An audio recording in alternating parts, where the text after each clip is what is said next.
Good morning, everybody. It's JPR, and today we're going to be talking about something that everybody loves, Ruby and Sapphire remakes. About a year and a half ago, I made a video titled, Will there be a Ruby and Sapphire remake in 2013? And since 93.1% of you guys have probably never seen that video, I basically said that there was never going to be a Ruby and Sapphire remake in Generation 5 because the graphics and the sound were not advanced enough yet. So a remake would look way too similar to the originals. And I also suggested that in 2013 we would get Generation 6 instead. Of course, everybody called bullcrap and said that Generation 6 in 2013 was impossible because Nintendo was totally ready for Ruby and Sapphire remakes. That was supposed to be sarcastic, by the way. So I could go ahead and say, I told you so, but why don't we do something a little bit more productive, like making this video, for example. So that's what I'm gonna do! The pros. Obviously, the #1 reason why this is a good time for a Ruby and Sapphire remake is because we finally made the transition from the DS to the 3DS in Generation 6. On the old DS, we were never gonna get good enough graphics for the Ruby and Sapphire remakes to be impressive. Now that we have these awesome Generation 6 graphics, a Ruby and Sapphire remake is looking far more likely than it did in Generation 5. Here's another piece of remake information.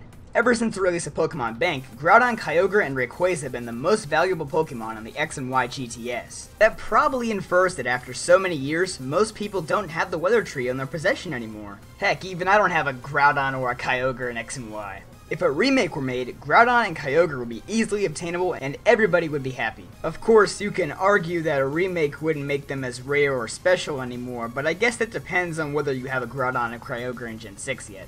And do you know how everybody's been talking about how Nintendo's been falling and they need more money than they already have? Well, geez guys, just look back to your 2003 games, Pokemon Ruby and Sapphire. You know, the best-selling Game Boy Advance games of all time? Seriously, just use a little bit of common knowledge. You know people are gonna buy a remake no matter what you put in it. So why not just go over to the Game Freak building and say, hey guys, we kinda sorta wanna need a remake. Just saying. The cons.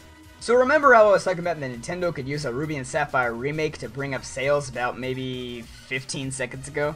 Well, while that is a good strategy, there are some bad news for remakes. See, Pokemon Fire Red and Leaf Green sold over 11 million copies worldwide, which was only a third of what the original game sold. The news is a bit better for Heart Gold and Soul Silver, as they sold nearly 13 million copies, which is about half of what the original sold. Now, of course, when those remakes were made, Pokemon's popularity was on the decline, but with X and Y's release, Pokemon is now more popular than it has been since Generation 2, so calculating the exact sales of an RC remake is gonna be a bit tough, unless you're Alakazam or something. Also, now that this little thing called Mega Evolution exists, when we get back to Hoenn, Blaziken is gonna be incredibly OP compared to Swampert and Sceptile. The obvious thing to do is to give Swampert and Sceptile their own Mega Evolutions, but first DLC for X and Y would need to be made so that Wi-Fi battles featuring Mega Sceptile and Mega Swampert would work properly. Fortunately, this seems like a small fix. So that's about it. Last time I made a Ruby and Sapphire remake video, it seemed like the cons far outweighed the pros, but this time around, an ROC remake looks highly beneficial. If there's any other pros and cons I may have missed, feel free to leave a comment below. Also, I'll be doing a follow-up video to this video soon, so if you're new, it wouldn't hurt to subscribe. And by soon, I mean probably towards the end of spring break. So be sure to rate, comment, subscribe, and I'll see you guys next time.